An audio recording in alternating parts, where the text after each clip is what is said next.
दक्षिण सोलापूर तालुक्यातील शिंगडवाड गावमध्ये गेल्या अनेक वर्षांपासून पाण्याचा प्रश्न जटिल होता।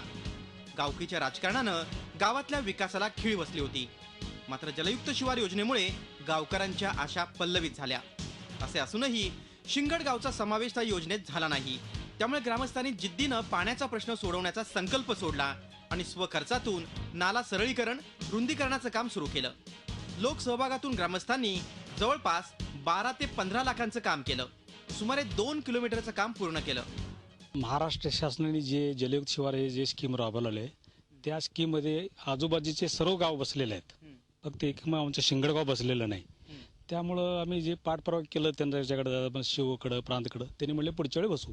मग आम्ही तोपर्यंत आपण कशाला बसायचं गप बसायचा, म्हणून आम्ही लोकसहभागातून हे काम घ्यायचं ठरवलं।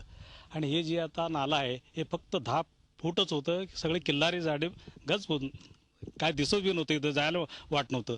हे सगळं आपण जे नाला सरळीकरण रुंदीकरण खोलीकरण सर्व आजूबाजूचे शेतकरी स्वखर्चाने काढून घेऊन गेले तिथले गाव मुरुम। 15 दिवसांपूर्वी गावातील महिला पाण्यासाठी दूरवर वणवण करत होत्या। गावाला पाणी पुरवठा करणारी सार्वजनिक विहीर देखील आटली होती। यावर मात करत ओढ्यातील गाळ काढून खोदाई केली। त्यानंतर 2 दिवसांपूर्वी झालेल्या पावसानं सर्व ओढे नाले भरून वाहू लागले।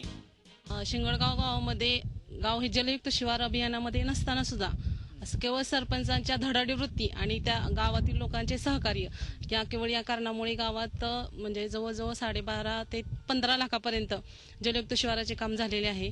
यात गावात म्हणजे सरपंचांना गावाबद्दल असणारी तळमळ आणि गावातील असणाऱ्या लोकांचा योग्य प्रतिसाद आणि संमिश्र असे जे काही गावातली जे काही चांगल्या आता सध्या प्रतिक्रिया येत आहेत त्या सर्वांमुळे गावाला नक्कीच जे आता पाणी पडले पाण्या जे अडलेलं आहे त्याच्यामुळे गावाला फायदा होणार आहे।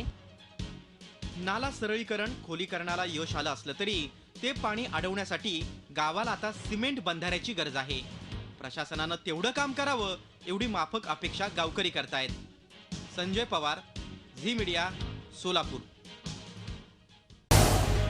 झी 24 तास रहा एक पाऊल पुढे।